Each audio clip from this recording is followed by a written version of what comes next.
Há uns dias atrás, o estado de São Paulo decidiu que eu não poderia ser mais professor, me tornando assim mais um desempregado nesse mundo. E como todo evento negativo, eu passei pela fase de depressão emo-suicida e pela fase de revolta.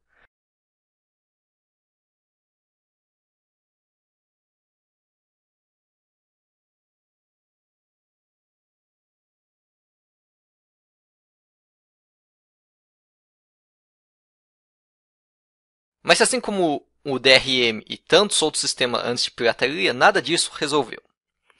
Então por que eu não pensei nisso antes? Ensinar geografia pela internet através do YouTube, juntando games e o ensino. Afinal, numa análise mais profunda, a gente vê que não vai mudar muita coisa. Eu vou continuar a ter pouca atenção, só que ao invés de ser presencial, vai ser através do ridículo número de visualizações no meu canal. Muito menos pessoal. E eu vou continuar a receber uma miséria como pagamento, só que ao invés de ser pelo Estado, vai ser pelo YouTube. Mas aí você se pergunta, por que diabos ele quer estragar a minha diversão com games colocando escola no meio? Ué, a resposta é bem simples. Se tem gente que acha que você pode treinar e aprender tática de guerra e atentado à escola com videogame, por que não aprender algo que querem que você aprenda?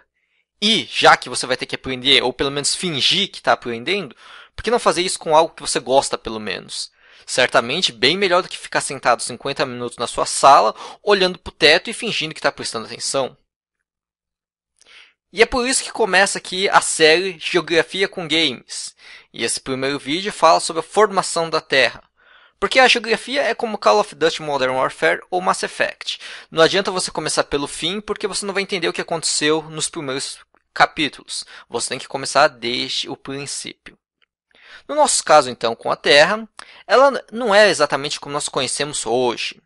Inicialmente, a Terra não possuía os continentes divididos, era tudo uma coisa só, um único continente. E esse continente era chamado de Pangeia ou Pangaia.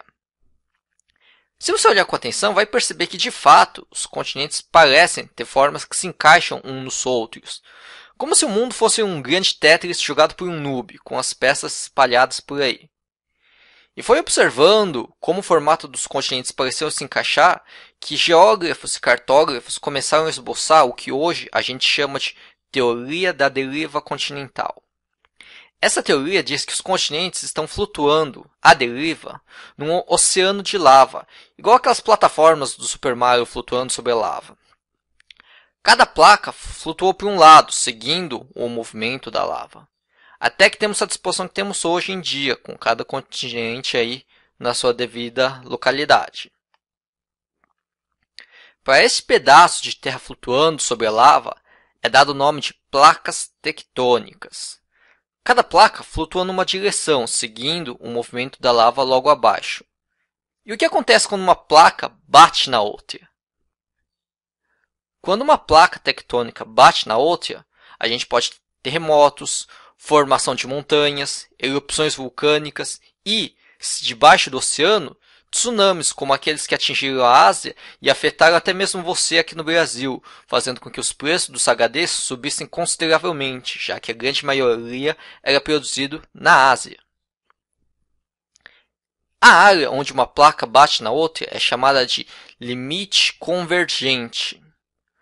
Com as placas querendo ocupar o mesmo local ao mesmo tempo, o que acontece é que uma placa pode acabar subindo em cima da outra, formando enrugamentos no relevo, começando assim a formação de montanhas.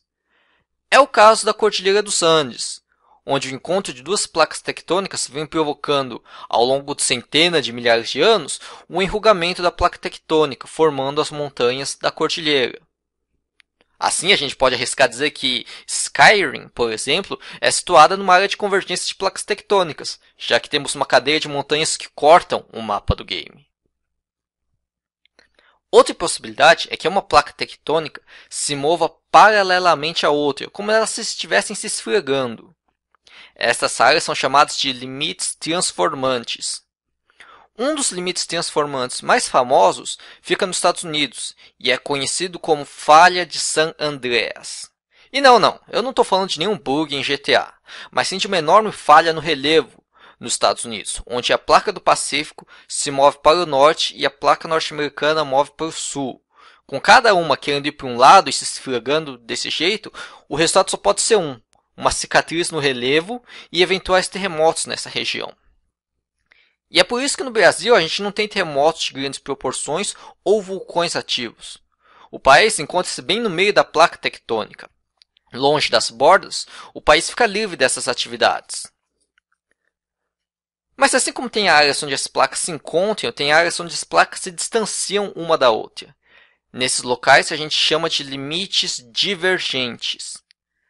Nos limites divergentes, as placas se afastam, deixando uma fenda no local, por onde eventualmente pode ocorrer uma atividade vulcânica chamada de derramamento basáltico. Este derrame basáltico não é aquela coisa legal que se vê quando falamos em vulcões, com lava e pedra voando para todo lado. É algo mais simples, menos imponente, com a lava sendo simplesmente derramada pela fissura aberta. Um dos limites divergentes mais famosos fica entre a África e o Brasil, no meio do Oceano Atlântico.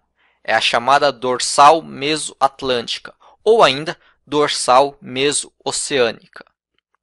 Ela consiste numa cadeia de montanhas submersas formada pelo resfriamento imediato da lava sendo expelida pela fenda aberta pelas placas. Estima-se que a gente está se afastando da África cerca de 2 centímetros por ano devido a essa divergência entre as placas tectônicas. Em algumas centenas de milhares de anos, a gente pode supor que deve surgir um novo continente entre a América do Sul e a África, devido exatamente a este derrame basáltico da dorsal mesoatlântica. Então vamos recapitular o que a gente viu nesse vídeo. A Terra antes possuía só um continente, chamado de Pangeia. A teoria da deriva continental afirma que este continente único se dividiu, formando os continentes que temos hoje. A teoria da deriva continental ainda afirma que essa divisão só foi possível porque existem as placas tectônicas, gigantescas massas de terra flutuando sob a lava. As placas tectônicas, por sua vez, podem se chocar uma contra a outra, o limite convergente, criando grandes cadeias de montanhas. Elas podem também se esfregar uma na outra, o limite transformante, criando falhas no relevo, ou, por fim, podem se afastar uma da outra, o limite divergente, abrindo fendas e provocando derrames basálticos. E assim a gente vai encerrando então o primeiro vídeo da série Geografia com Games. E não se esqueça, se estudar 5 horas por dia é um pé no saco, espere ter que trabalhar 8 horas todo dia.